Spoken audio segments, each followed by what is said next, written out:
Broadcasting worldwide from a studio inside global headquarters of RP Enterprises in Kansas City. Hey, gang! Ladies and gentlemen, Papa's home! This is the Papa Ron Podcast. File transfer in progress. With Ronnie Phillips and Jillian Gregg. Showtime. And we're back, 46. Now episode 46 of the Papa Ron Podcast, and excited about this virtual podcast. You can see this on Spotify or YouTube. And before we start with today's guest, I just got to remind you about this great tasting coffee that you can get over at our partners at dirty.coffee.com. You know, we came out with this brand new blend of coffee to kind of help support the Papa Ron Podcast because although we're not trying to make millions, we wouldn't be mad if we did. Yeah, I'd be okay with that. But it is more about the mission and about the entertainment than it is about the money. And so this particular blend of coffee is called Gratitude and Empathy. It's just as much about the mission of starting your day with gratitude and empathy than it is about the actual great tasting coffee that is a smooth Brazilian medium roast, as I like to say, kind of brings you the taste of nostalgia.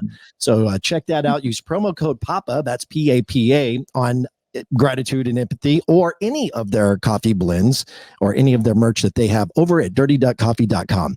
Super excited to have this guy on the Papa Ron Podcast. Gosh, this friendship has gone back probably 20 years, roughly 20 years when I made the venture from Eau Claire, Wisconsin to Tucson, Arizona to work for Clear Channel Communications to launch the all-new Coyote Country, which was in the same building as 93.7 KRQ, which hosted the night show with R-Dub and Sunday Night Slow Jams. I present to you from San Diego, California. Nice. He's got a few different names, Randy Williams, Ramblin Randy, but I know him and many others on Sunday nights know him as R-Dub. Welcome to the show. Welcome. What's the name of the coffee that you were promoting just now? Gratitude and Empathy. It's a smooth Brazilian medium roast. I'm going to order it. I am drinking frustration and back pain, and it's not as good as what yours sounds like. So put me down for a bag. Yeah, no doubt. Go over to use promo code PAPA, so that way you can save when you go to dirty.coffee.com. And we're going to follow up Gratitude and Empathy with a nice, strong bag of piss and vinegar. That's probably the next blend that we're going to come out with. Anyway, I digress. R-Dub, we go back 20 years, man. And one of the things that I remember about coming to Tucson and meeting you was that you were just over. I mean, you got to understand, Jillian, R-Dub was a fixture, much like, say, Johnny Dare is in Kansas City, right? Yeah. One of the biggest personalities. Yeah. That was kind of like R-Dub. And then they had the John Jay and Rich morning show on KRQ, was a household name in Tucson. Could be possible that when people reach a certain status of clout or celebrity, that they could have an ego. Not this guy. This guy was lots of humility, very gracious, was very kind to me. R-Dub, I remember doing the clubs with a place called the New West, and right next to it was the was a hip hop club or a top 40 club. What was the name of that place? So it was a giant complex of two different clubs. It was the New West, which was, by the way, the original club was called the Wild Wild West. So they reinvented it and called the New West. And then the club next to it was called Gotham. That's it. Yeah. So anyway, when he was doing his radio appearance for Gotham, I was doing my appearance for Coyote Country at the New West. And so we got to hang out and have some drinks. And I was telling Jillian, R-Dub, off the air, I guess, that you invited me to a New Year's Eve party at your house. That I showed up, and you had just finished your home studio. And I remember walking in there, or maybe you hadn't just finished it, but it looked relatively new. And I remember walking in thinking, the dude's got a radio station in his house. Yeah. It was incredible. You know, that was an amazing time. I mean, that was going back to probably 2001, 2002. And that was, not to get technical, but for folks who are listening to the podcast that may have their own podcast or their own setup at the house, that was at a time before there was such thing as home, really common, inexpensive, or even affordable home studios. So back in the day, if you wanted to have a radio station in your house, now most of the personalities on radio have setups and they're good to go. A few $100. Yeah, back then, man, that was tough. And I remember the only way I was able to afford it is I would go on eBay and I would buy, commercial grade equipment, one piece at a time. And I stored it in my bedroom until I finally had everything. And then I hired an engineer and we put it together. And yeah, we literally had a radio station out of my house. And, again, today it's kind of common. A lot of people have home setups.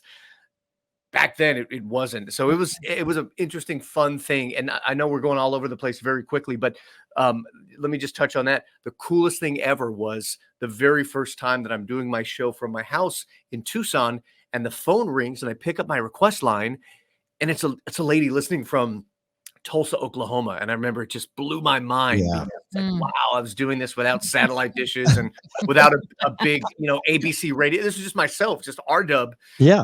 and an ISDN line. And anyway, you gave me a great flashback of that house and that studio, and some very, very good memories.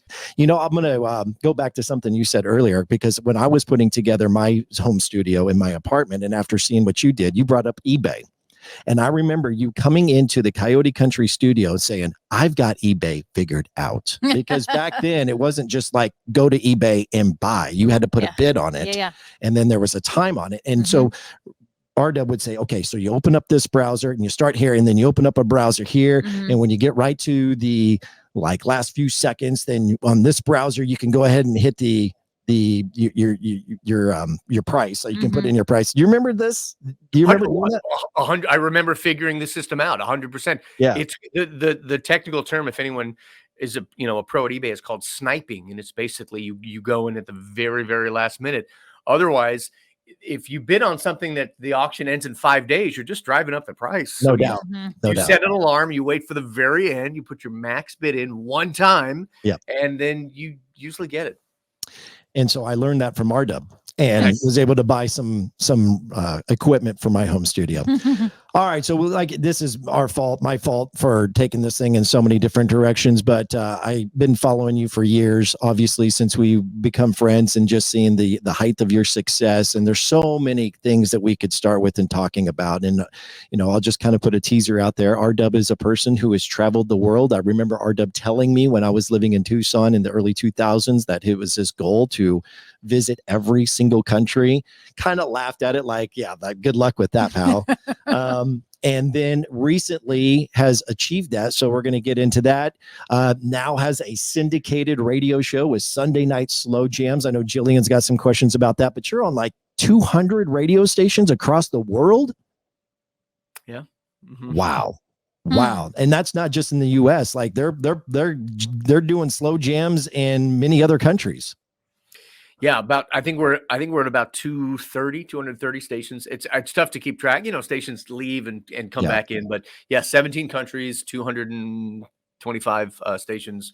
Some big ones: New York, LA, Chicago, Phoenix, and San Francisco. But just to touch on that, I honestly, and I truly mean this, I am just as passionate about playing slow jams for, McAllen, Brownsville, Texas, than I am for New York. In fact, you guys are in radio, a lot of times smaller market radio, the people are even more invested and more passionate, and even, give you a little bit more attention, or even, a closer ear in Yakima, Washington than they might in Los Angeles or San Francisco. So it's I'm addicted to that. I told myself I'd like to be in every single market in the country. So we'll continue to do kind of like the countries. I mean, with so many things in life, it's about building brick by brick by brick. And you never, rarely can you get from A all the way to Z in one shot, but you get there by going to B and then to C and then to D. And, with anything, you keep at it, and consistency and hard work. And all of a sudden you're at, WXY. Oh my God, I'm finally at Z. So that's, that was the story with visiting all the countries, and also with the Slow Jam show. Wow. So this feels like a dumb question.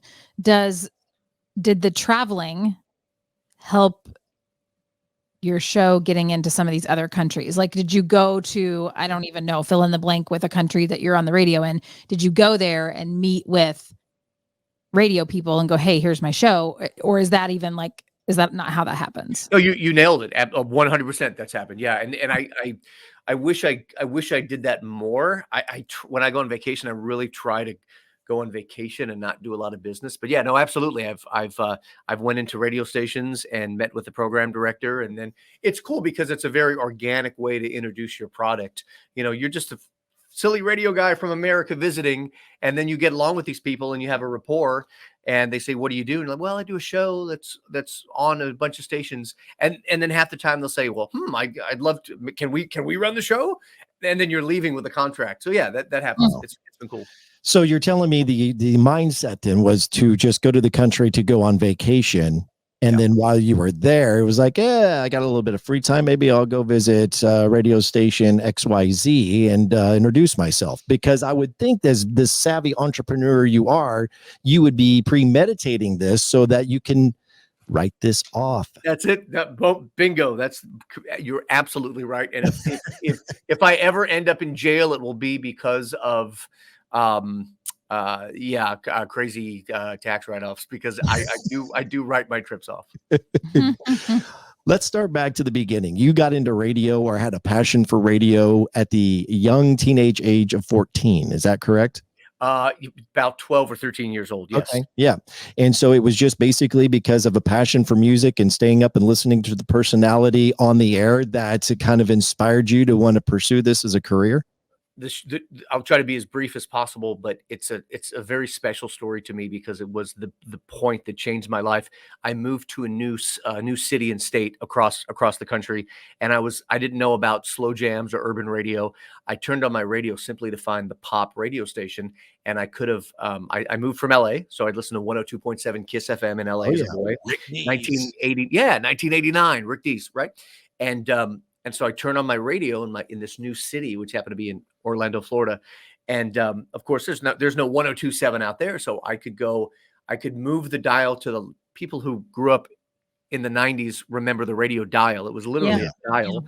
I could go to the left or to the right. And I went to the left, and I stumbled upon a show called The Quiet Storm, which was on the black urban radio station out there. And I didn't know what urban music was. And they were playing slow jams. And the very first song they were playing spoke to me so much, specifically about a girl that I was crushing on in 7th grade. And I remember hearing the song, and I'd never heard this genre of music before as a 12-year-old white kid, and hearing the song and thinking, man, how do they know that's exactly how I feel about this girl? And like, how do they know? Like, that's the perfect song. And then the next song, and then the next song, and then something really interesting happened. The song ended, and you heard this rain effect for like 30 seconds, and this DJ come on with a super deep voice, and his presentation was like no other presentation I'm used to hearing. I'm used to listening to Rick Dees on Kiss FM. Now I hear this radio DJ who's supposed to be hype, but he's mellow and he's chill, and he's reading a list of dedications of people calling in. So he's basically cultivating this special late night relationship with his listeners. So that was the moment that I became hooked on slow jams, or AKA The Quiet Storm. But I bring up the specifics of turning on my radio and moving the dial to the left, because had I moved the dial to the right, I would have landed on Orlando's pop music station and probably would have stayed there and would have never learned about slow jams or The Quiet Storm. But it was that moment that changed my life. And I said, I want to do this. So. Wow. That reminds of the whole left and right thing. Now reminds me of like, now when you hear people, it's like swipe left, swipe right, right? Like for like dating apps or whatever. So like, I mean, but similar thing, like, well, if I'd swiped right or if I'd swiped left. Yeah. I don't know. We were swiping. That's funny. Yeah, Totally. yeah, kind of. So that's where it all started, and really it changed your life, because now you have a nationally syndicated show. And I mean, I guess this is a very presumptuous thought, or maybe even question, but like, you could probably live on just doing a syndicated radio show, right? Like, I mean, that has been a huge opportunity for you. So I'm 47. So I left I left local radio when I was 30 just to do slow jams. And what was amazing is I remember, I started this show called Sunday Night Slow Jams. Every Sunday night, I did it at the radio station almost as a volunteer, because I was full time. I didn't have to work on Sundays, but I would come and I would literally bring a crate of CDs in every Sunday night to the radio station since I was 15 years old. And years later, it got syndicated. I got on a bunch of different radio stations, and I started making money from a show that I had done for free my whole life. And I remember, the first check was like $300, and I was elated. I'm like, $300 for a show that I do anyway. Now I could, go out and have a fancy dinner. And years later, the checks slowly crept up and then surpassed the salary I was making as a program director and afternoon host at the radio station in Tucson. And so at 30 years old, guys, that's when Tim Richards, you remember, was our boss. That's when I walked into Tim's office and I resigned and I moved to Brazil to do slow jams literally on the beach. I rented an apartment out there, top floor, right on the water. And I did my syndicated show. So the answer is yes. I work in radio today just because I love it. I'm at a couple of amazing local radio stations here in San Diego, California. It's a nice, kind of second salary. But no, the answer is, that happened 17 years ago. And I don't say that to brag. I say that because I feel very fortunate. And it's a testament to everyone else out there who, want to start their own business and want to be entrepreneurial and don't want to just, I hate to use the word slave, but just be indebted to their full-time employer. And I'll say one last thing. I remember at the time, specifically in my 20s at the radio station, I remember there was, I don't know if gossip's the right word, haters maybe. There were haters in the building saying, R-Dub's doing slow jams and that's not, that's outside of the scope of his work here. And that was before, the word side hustle was even a word. I was doing that. And I remember I was getting hated on. And fast forward 10 years later, the radio industry is just, chewed up and spit out so many amazing people because they've done all these cutbacks. Your employer and these companies aren't loyal to anybody. So I've been doing the side hustle for 30 years now. And, even when that was taboo, and now it's like, man, if you're not doing a side hustle, people think you're strange. Everyone's they have to. So anyway. Right. Jill had some questions about what actually defines a slow jam. Yeah. So if you aren't catching on, I kind of am the one that asks the dumb questions. What is a slow jam? Like I know, like I said that to Ronnie, he's like, well, like R. Kelly. I'm like, no, I know what some of them are, but like what all encompasses and like what's the timeline of a slow jam? So how far back do we go? Are we talking like Otis Redding? Are we? I don't know. So I mean, it's very subjective, and honestly, who am I to tell you or anyone what a slow jam is? I used to be a little bit more of a purist, and for example, one of the biggest debates was. Specifically, I remember, is Pony from Genuine a slow jam? And I used to say, no, it's not. It's too up tempo. It's got the burping sound effect. As my show has had to become more mainstream to reach different markets, I've had to create different formats. So, for example, I have a different version of slow jams that I run on, hot AC stations in New York City. And we even play Ed Sheeran and Taylor Swift and I'm trying to think of some of the other ones, Adele. So the word slow jam is subjective. If you want, on the broad sense, it's really any jam, any song that's slower, that's obviously not super, super duper fast. My favorite slow jams, are from the 70s to the 90s. I think that's when the music was the best. So anywhere from Marvin Gaye and Teddy Pendergrass, sure, Otis Redding, you could say Smokey Robinson. For me, I think the 90s were the best slow jams ever. You had a million different, even on top 40 stations, every other song was a ballad, from Boyz II Men, Casey and JoJo. You mentioned R. Kelly. I hate not being able to play his music anymore because his music was so good. Keith Sweat, Aaliyah. The 90s gave birth to so many amazing slow jams, and there are hundreds more I could talk about if you want to get more niche. Tony, H-Town, Troop, all these Jodeci, all these boy bands, all these R&B boy bands, and the girl groups too. You had SWV and you had 702, you had Total, you had Jade. So you had all these.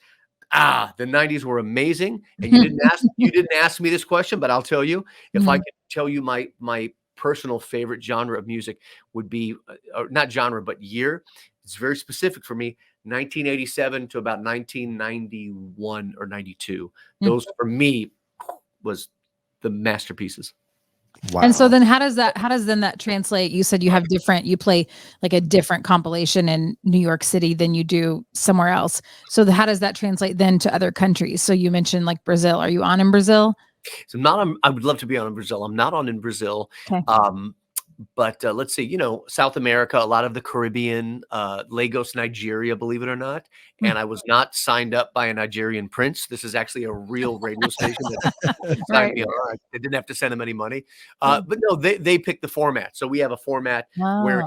it's just the classics, just the 90s that I mentioned, just Boys to Men and the classics. I have a format for hip hop stations where it's a lot more Usher, and you may hear some of the other R&B stuff like SZA and artists like that. I have a pop version I mentioned with a lot of Taylor Swift and Justin Bieber. So yeah, different versions, and radio stations can pick their own version depending on their format. Man, well, I'm just so proud of you and what you've been able to do, and not letting any of that hate or negativity stop you from chasing a dream. And I think we would both say that neither one of us, when you started doing this, did you have the vision that it would grow to the level of what you did, or were you just having so much fun in the moment? I never, ever, ever thought that my show could be syndicated for the mere reason that, the masters of slow jams and the Quiet Storm, growing up as a kid, and even now, the best ones, man, they have this voice of God. They have these Barry White sounding voices. I do not have that. I don't pretend to have that. I talk a little softer when I'm doing slow jams, but I don't have the resonance, like our friend Rick Hunter and folks like that. So, when friends of mine in Tucson, when I was doing it locally, and they would approach me saying, "Hey, you should syndicate the show," I honestly said, I don't have the tools. I don't have the God-given booming, thunderous voice to do it. But just by chance, two radio stations at the very same time contacted me, and they said, "Hey, can you send us a version of the show we can run?" And so I'm like, "Yeah, I'm building a studio in my house. This is perfect timing." So I just sent them the show, and it worked. And again, the short story is the condensed version is I started sending my show to these stations, and the numbers, the ratings took off. And I think it was my sixth radio station was Anchorage, Alaska.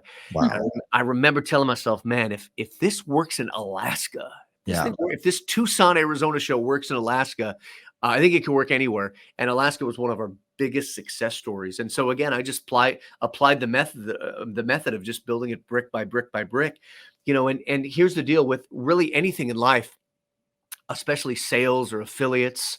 If your goal is to get 100, for example, my goal was, hey, let's get on 100 stations. Well, if I can be successful in 5 or 7 or 10 stations, that's not a fluke. You just then apply that to the next 10 and the next 10 and the next 10. And that's with everything in life. I wrote a book on syndication. If anyone listening is in radio, you can go to my website and get the book. But that's really what it's about. Had it not worked on those first couple of stations, it would not have worked on 100 stations. But, it's kind of like, I guess a restaurant, right? If you invent McDonald's and it works in 20 cities, chances are it will work in 40 and then 80, et cetera. So, but to answer your question, never in my wildest dreams. Yeah. What's the book called? Book is called Go Syndicate Yourself. Okay. And you can only get that through, say, your website, or is it on Amazon? Where can people find it? Which is a play on words, like go yourself, but go syndicate yourself. Yeah, it's on Amazon. Yeah. Awesome.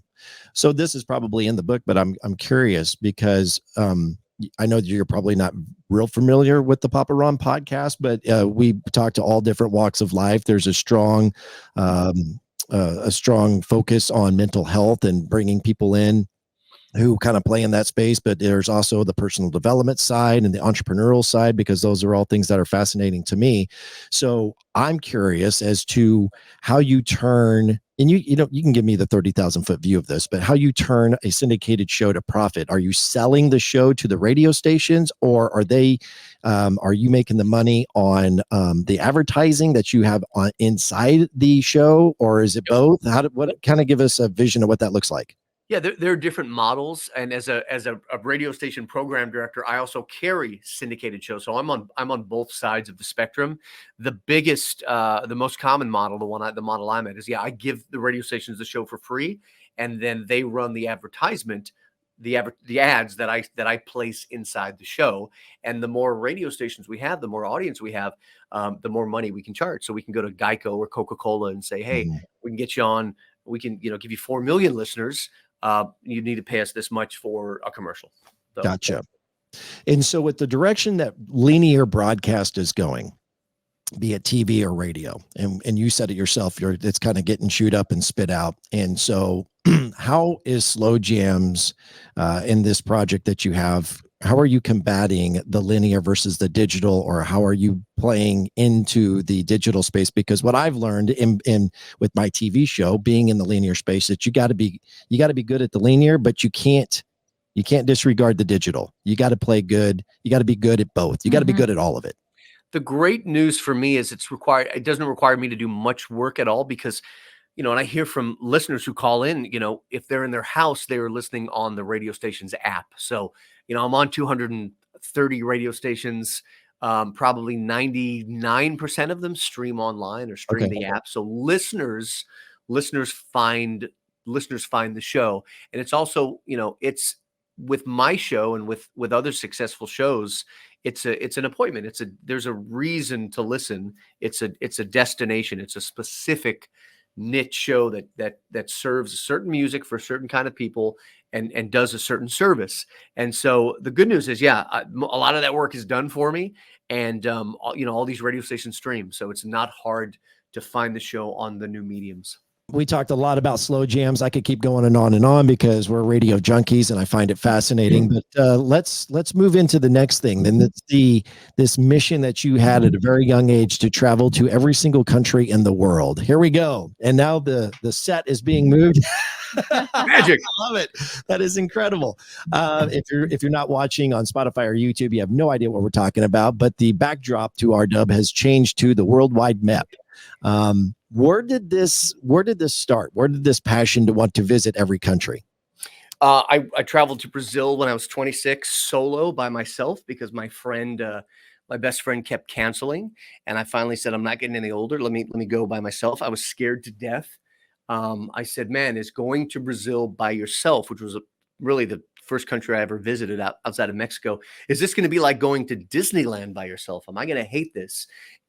What happened was I experienced the 10 best days of my entire life at 26 years old. And I wish I had done it even earlier. And so it started there. And I realized how amazing it is to be so far away from everything and traveling to a new country, especially if you're away from tourists. I'm not talking about going necessarily to Rome or to Paris, but really traveling off the beaten path, especially solo. I'm a big proponent of solo travel. It feels like you're starring in a movie. It feels like you have a separate life. And as I get older, and as we all get older and we see our parents pass, our friends pass, it becomes apparent that we only have one life, and it starts to become real. Traveling for me is the closest thing to having literally multiple lives. When I travel to some of these weird countries, I detach myself from work, and no one knows I'm R-Dub, and it's like I'm a new character in a new movie. Brazil was when I was 26. I started visiting South America. And as I racked up the countries, I said, you know what? I have a challenge. I want to challenge myself to finish I feel like the weatherman. I'm pointing at the map. I want to challenge myself to finish every country in Central and South America by the time I turned 40. I was able to do that right before the buzzer.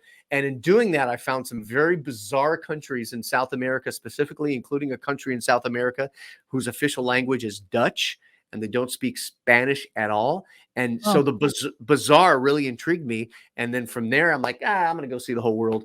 10 years ago, I went to Europe and saw 7 countries in 10 days. And I just did the math. I broke out the calculator and I said, if 7 countries, 10 days, what if I just kept repeating this pattern? I could probably see the whole country or the whole world in a decade. And that's what happened.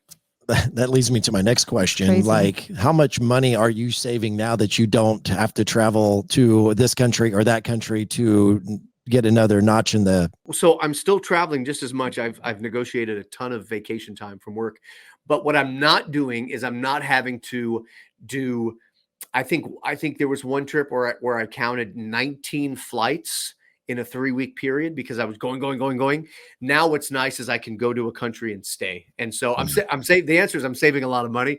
I still have the same amount of hotel rooms and meals, but the airline travel is not as crazy as it was before. So yeah, good question. Have you done a tab or a tally on what you actually paid to take on this venture? What the actual, I mean, I know it's kind of skewed because you talk about drinks and food and all that stuff, but just for the core basics, the travel, the lodging, what is it that you paid in the grand scheme of things to go to 193 countries?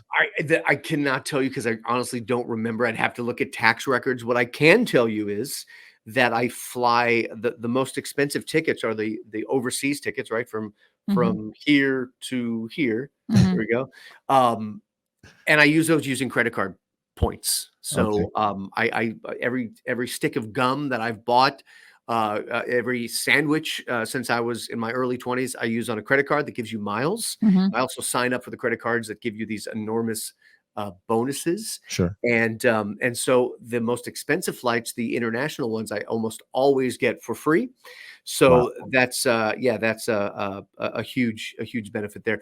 And to folks out there that may want to try this, or maybe they don't even travel at all because they think it's too expensive. It's never been less expensive in the history of travel than traveling now. It's never been easier with the internet. I mean, how could I have ever done this without the internet? I don't know. But there's budget airlines. There are hostels. There's even something called couch surfing, which I'm not brave enough to do. But have you heard of couch surfing? Do you know what that is? No, but the hostel, I just found out about that like a year ago, and I was looking for a place to stay out in California. And it wasn't just me, but I was like, wait, 3 of 8 beds. What is this? What is this? And is that a misspelling? It's a hotel? No, it's hostel. What is this? And then I'm like, oh yeah, no, I don't want to do that. Yeah, not for me, but I have friends that do that. And like, wow, that's again, though, these folks are on a budget. Right. Couch surfing is an app. I guess you could compare it to Airbnb, but you don't pay anything. You show up and you sleep on someone's couch. Oh, stop.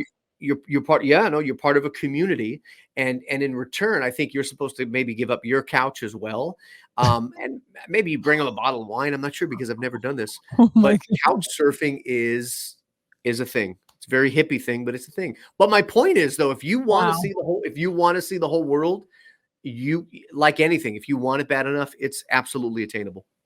How did COVID affect that trajectory of you getting to accomplish your goal?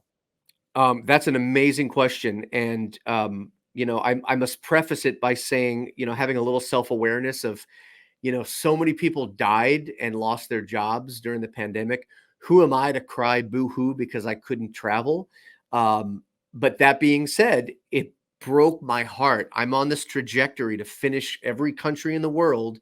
And then this crazy disease and pandemic absolutely shuts travel down. That being said, I do have a little bit of a flex here, a little humble brag.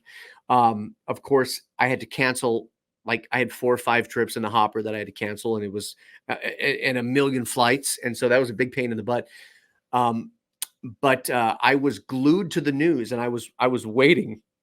Think about it. This is my biggest passion in life, probably even more than radio at this time. And, I'm at, I think 110 countries, maybe 120, and then everything grinds to a halt. So I'm glued to the news on, okay, what country is going to open? Because if you remember, it wasn't all countries at once. It was one at a time a country would open. And then you'd hear about it. All of a sudden is, Guatemala is open for tourism.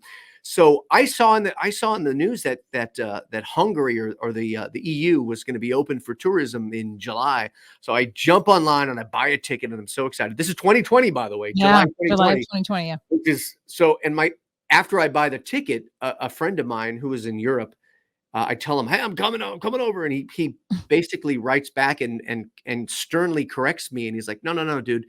These countries are opening for each other in the EU, meaning, if you're in the EU, you can, go to, they're not opening. They will not let Americans in." So I had this ticket. I went online. I found out there was a loophole, and I applied with the Hungarian police. For a special exemption, I had to hire a Hungarian translator online to help me with the application because it was all in Hungary. And I basically had to book a business meeting in Budapest and apply to the Hungarian police and say, hey, I'm a businessman and I'm coming in and I have a meeting. Please give me permission. And holy crap, they did. So July of 2020, I show up to LAX, which is absolutely barren. Yeah. And I get on a plane and I'm like the only American to fly into the EU, and I get into Hungary, and I'm in, all these main squares where Hungary is probably Budapest is one of the most visited countries in Eastern Europe, and usually you're elbow to elbow with tourists everywhere. I'm now at the main square, and I'm like the only one there. It was phenomenal. And then once you're in the EU, this is very illegal, but I rented a car and I drove all around, and I went to Austria and I went to Germany and Amsterdam and Slovenia. And I felt like the luckiest man in the world. And I couldn't tell my work either because they had a travel ban as well. So I was posting photos on Facebook of RDub's Great American Road Trip, and it was pictures of me in Texas. I'm like, look at me, I'm in Texas. Oh my goodness. I was really like in close. in Slovenia. So anyway, it was amazing. But to answer your question with the short version, I didn't let it stop me. I traveled the crap out of the world during the pandemic. What was your business meeting? So I actually did do a business meeting. Yeah. It was a radio meeting with like a friend of a friend, Mhm. and it was to discuss slow jams. And Mhm. I may have missed the meeting once I landed in Budapest. Right. I booked the meeting. I had it booked. Right. So that was legit. So then you said, I did something very illegal and drove from here to here and here in Austria and all these places. Were you nervous at all? Like every time you would cross a border, and I don't know if like our borders there, especially at that time, is it like driving state to state where you don't know, or is it like going to another country here where there's like a checkpoint and you go through and there's a, process? So on normal times, the EU is like the United States, where you drive through and no one cares, no one's looking at passports. Yeah. During the pandemic, before I got there, apparently there was not even kind of inter-EU travel allowed. When I got there, that was done. But I mean, just like by the nick of time. And as I was bouncing around to these countries, like you got to remember, July 2020. There was no vaccine. Right. And so even during that time, for example, I went to Belarus. I left Belarus, and like the day after I left Belarus, they installed like a crazy lockdown. So I was actually dodging lockdowns. And to answer your question, there's also, and this is like really in the weeds for travelers, but inside the EU, there's some countries do check passports. The ones who don't are inside something called the Schengen zone. I didn't even know this. And so I remember flying from, was I flying from Amsterdam to Bulgaria?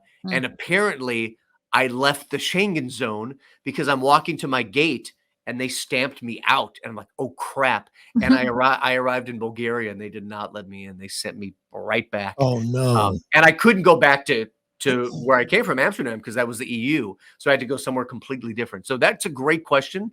And it's really weird how all those rules are made up. And it was such an uncertain time, but I was so lucky to be able to check off all of those countries, and I had to be very quiet about it. What is your favorite country?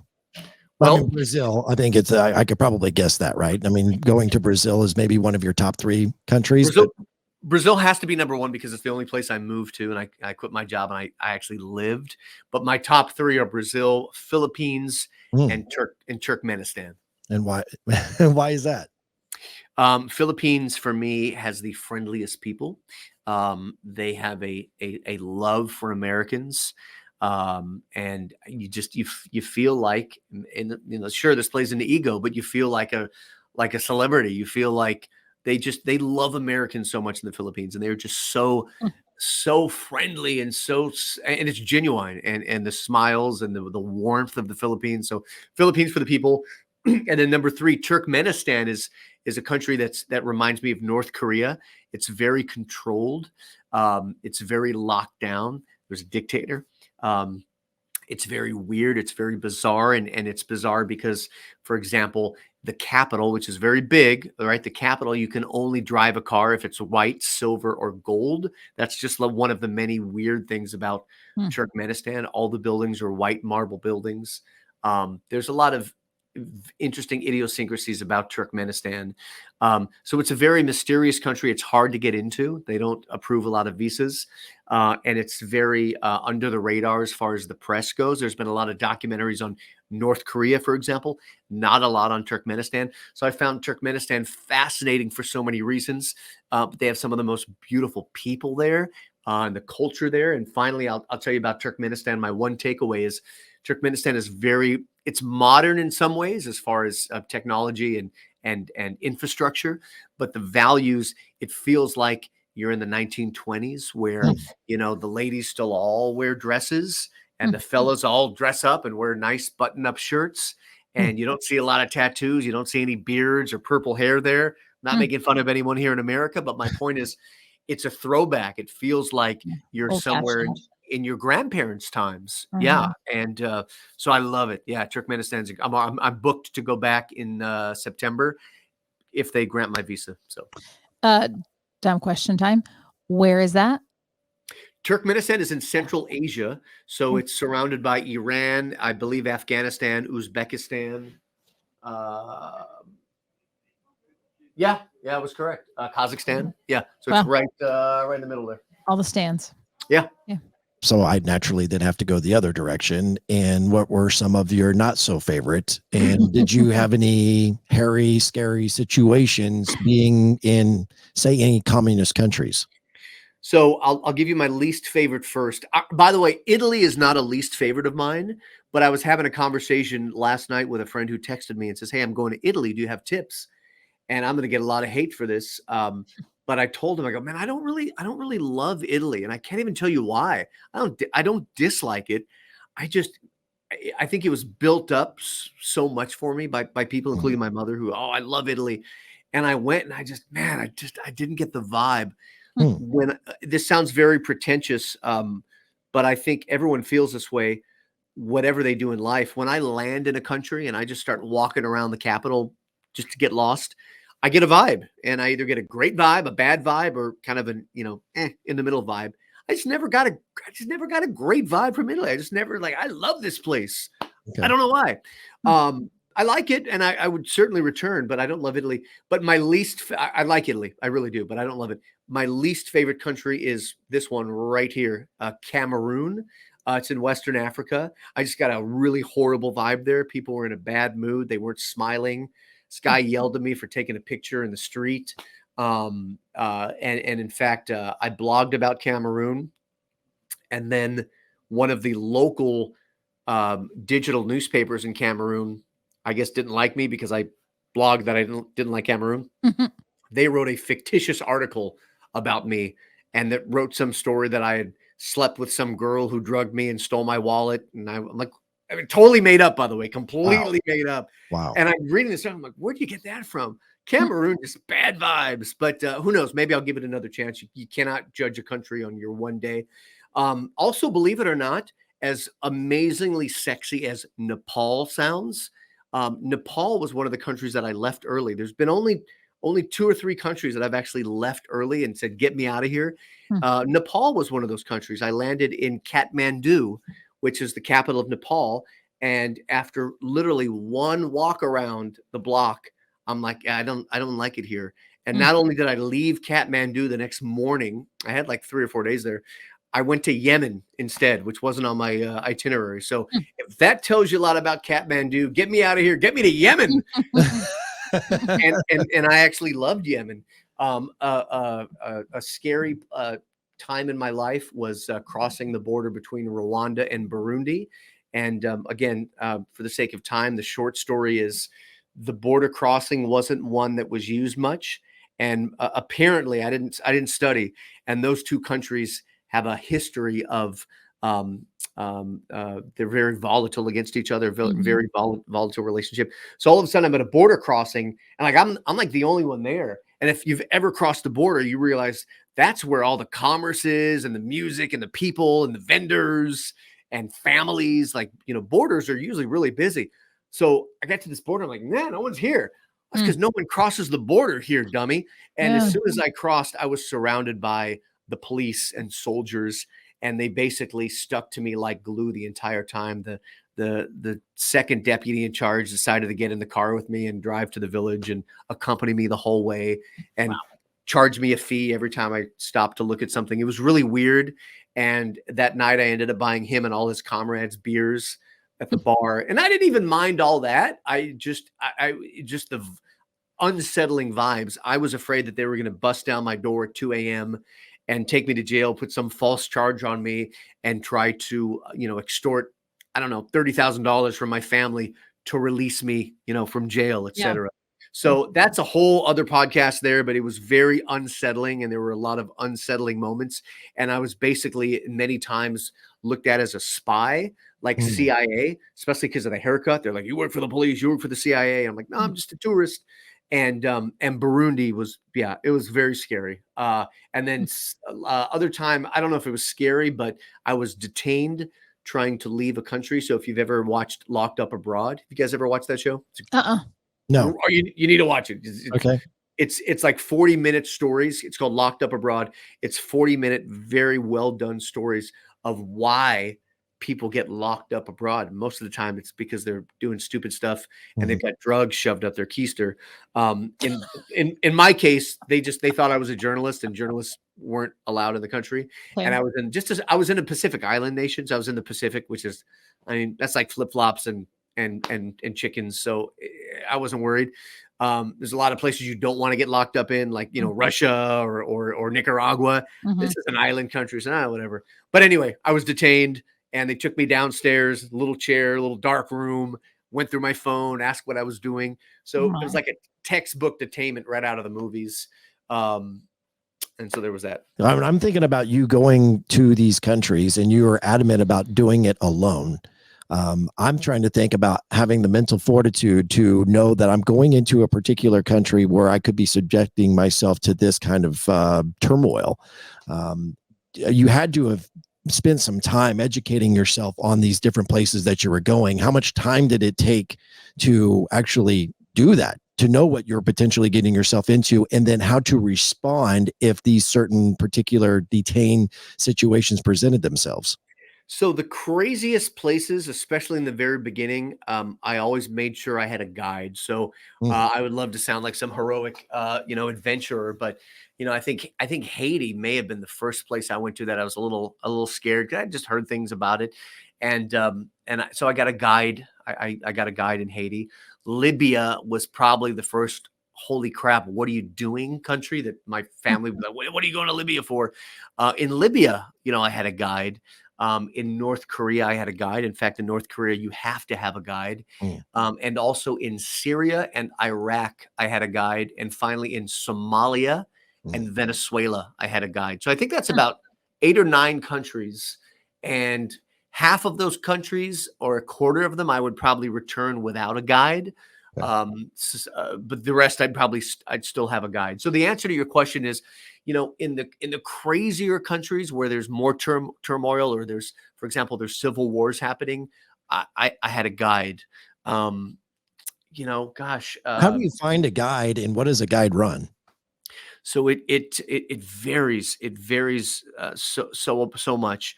Some of the more dangerous countries, the guides are expensive because they realize the only people that are doing these are these eccentric Americans. And well, you must have money if you want to visit Somalia for tourism. Yeah. So for example, I think Somalia, the package was like $2,500. It included hotels, but it also included an armored car and a truck in front of you with 3 or 4 guys with Kalashnikovs.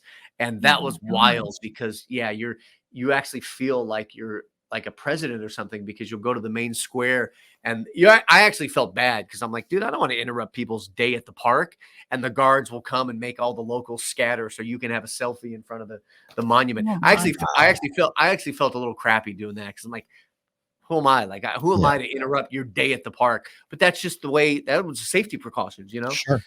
So anyway, guides vary. Afghanistan was another place I had a guide. But man, there are so many travelers out there that they'll do couch surfing in Afghanistan. They won't even have a guide in Afghanistan. There are people that are so much more braver than myself. But yeah, in some of those super sketchy countries, I'll have a guide. Did you? I'm just like, I It's can't blown- even I know, imagine. right? It's hard to fathom. I really can't.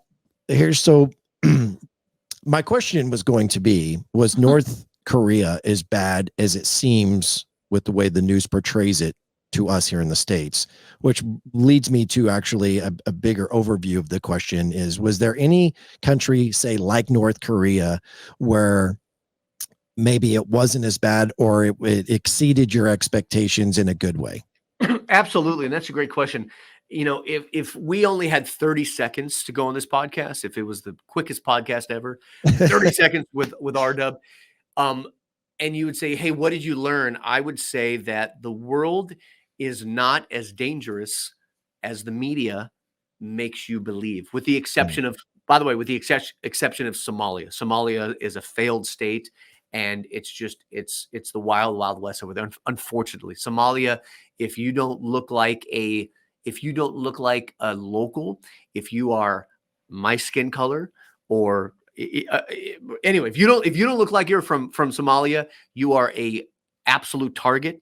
And there are even children on the ground in Somalia that if they see someone that look like you or me, they will text their boss saying, all right, we've got an American in the market, and try to blow you up. So with the exception of Somalia, what I've learned is that the world is a much safer place as the media would want you to believe. And I learned that going to Haiti the first time, where I walked around and people were nice to me.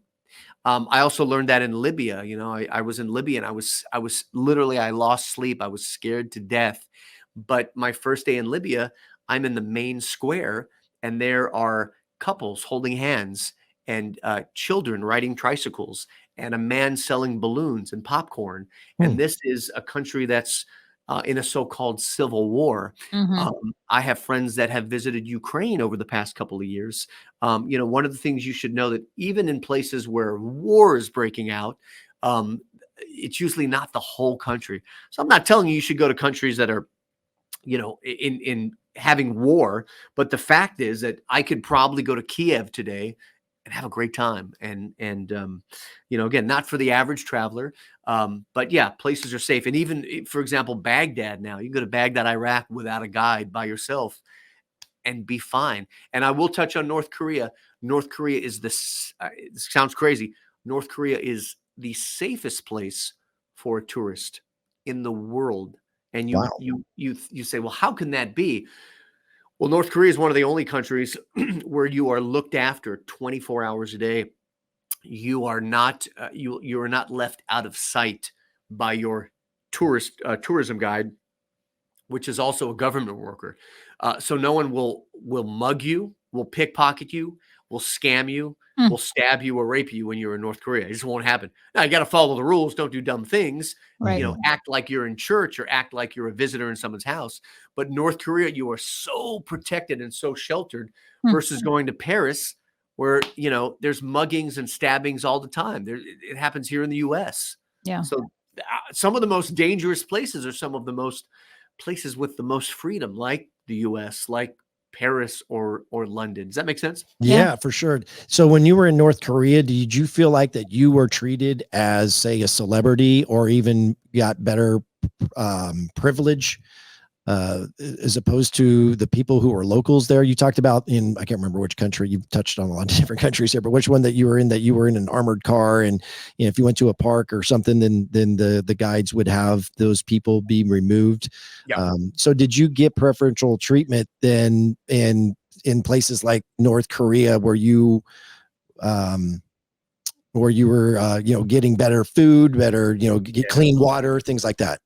Yeah, unfortunately, North Korea, and I obviously won't comment a lot of on the politics and standards of countries, because I want to return. And when you apply for visas, they go social media and they search, and they want to know what you've said about the country. So, you know, you can do your own research on North Korea, but I do know kind of the same thing as Cuba.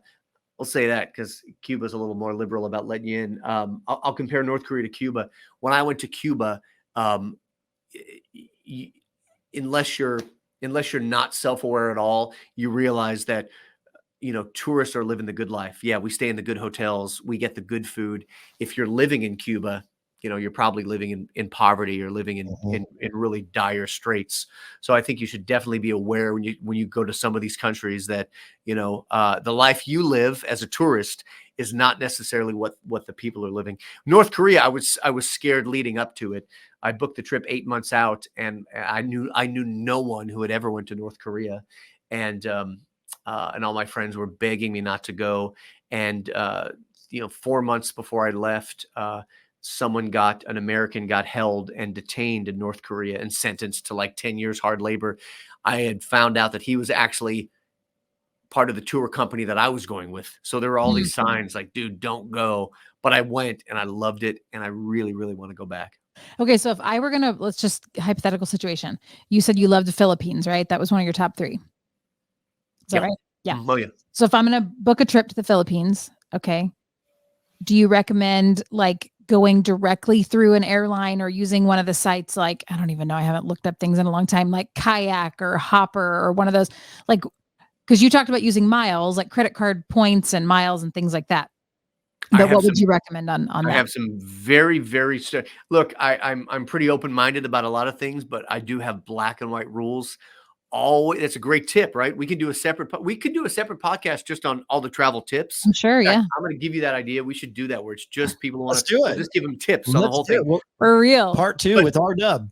But the answer there is to never, ever, ever book flights on a third-party website. And the reason is this: you may save some money. You may save $20, $100, whatever. If you ever have any problems, you're virtually helpless. They will not help. You're up the creek without a paddle. So it's fine until there's a problem. And until it's not.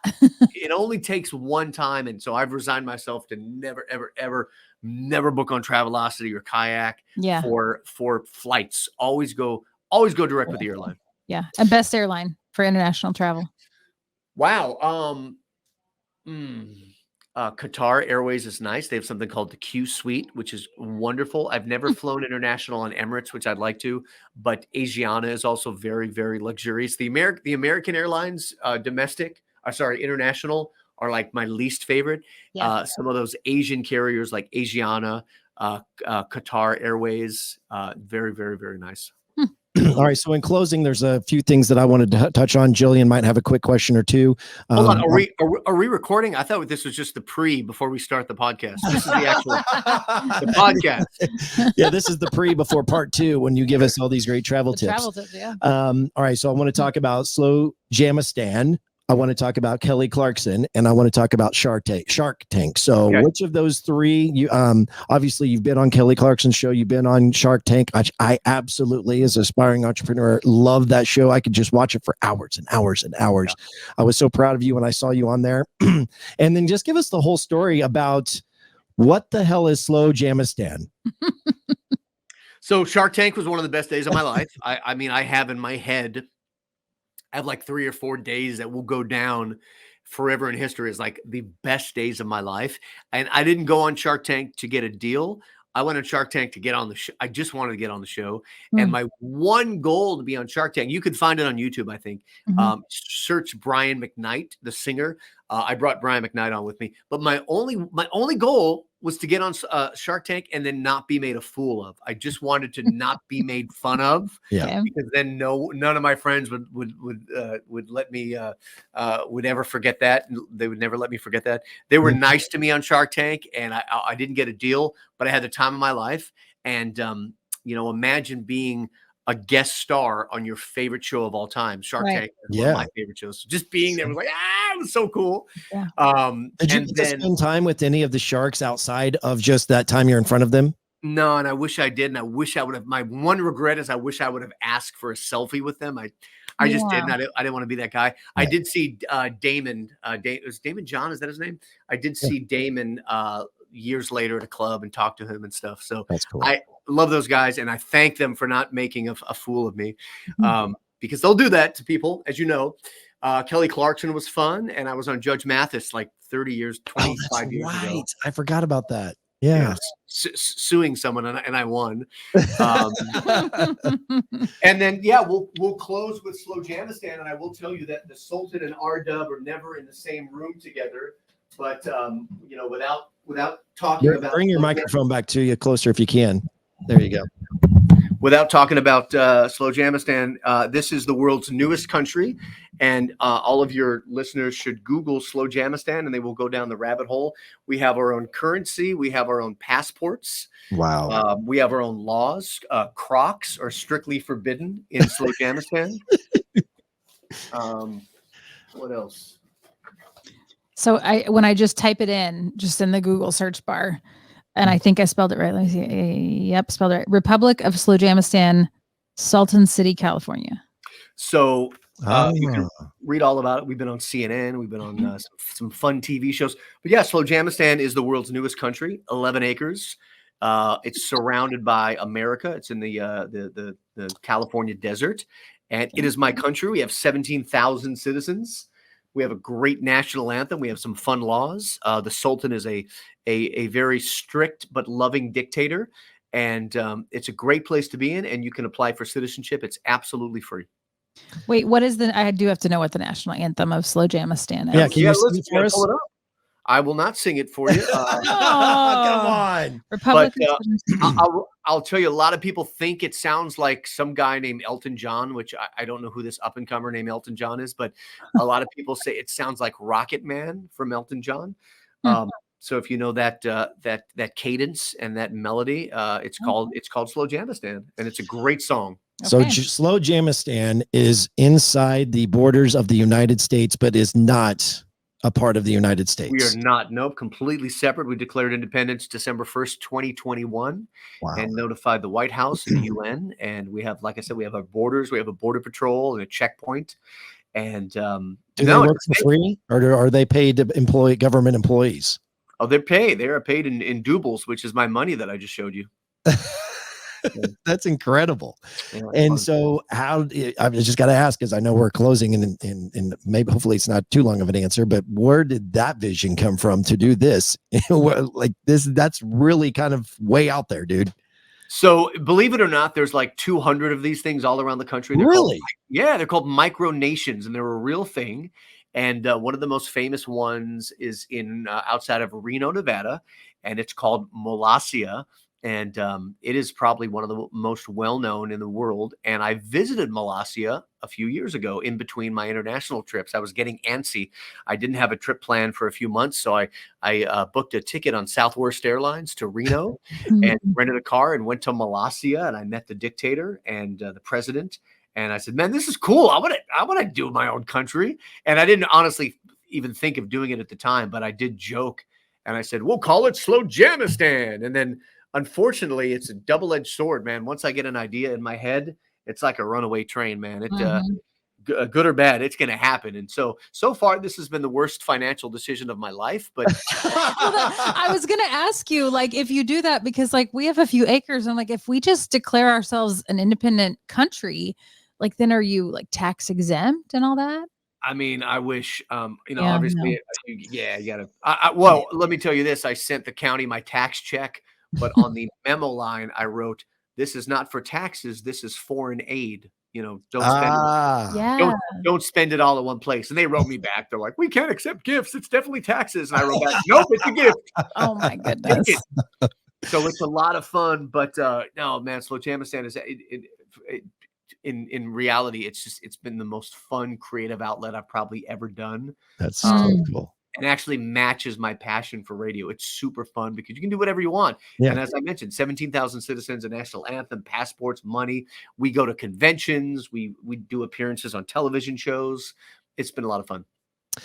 So you guys, Slow Jamistan has its own Twitter handle. You can follow R-Dub at R-Dub. And then Slow Jams is at Slow Jams. Is that right? That's right. Fantastic. Before we let you go, anything new in the hopper, as you like to say, for the future with R-Dub? Gosh, what else? I I'm becoming, this is weird, but I'm becoming I've always wanted the second passport. So I'm becoming a naturalized Mexican citizen. I took the test, I took the exam, I passed 100%, and I'm waiting for the paperwork to finish. So I will literally be a Mexican, which is interesting, which is cool when you live on the border of San Diego and Mexico. It's cool because you can, cross as often as you want. I bought a place out there. My brother lives right across the border as well.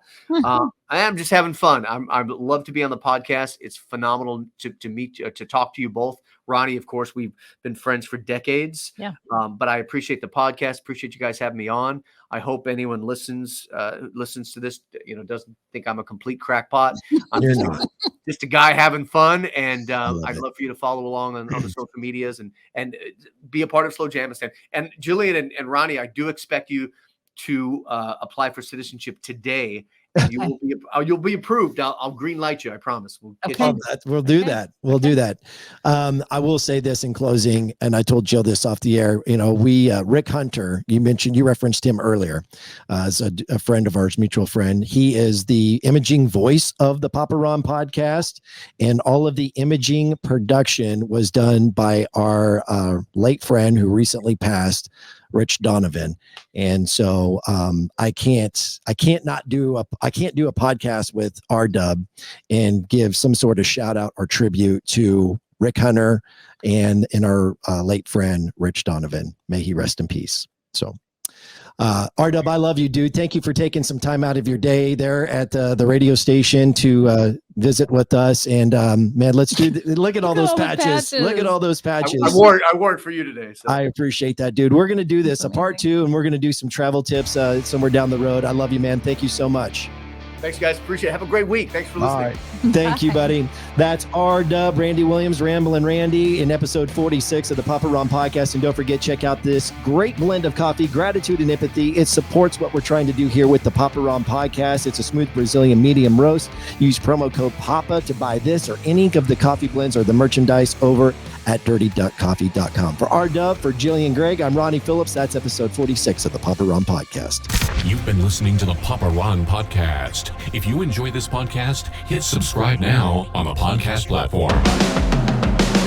Follow the Papa Ron podcast on Facebook, Instagram, and TikTok. And while you're there, like, comment, and share. Until next time, thanks for listening to the Papa Ron podcast. Papa Ron Podcast.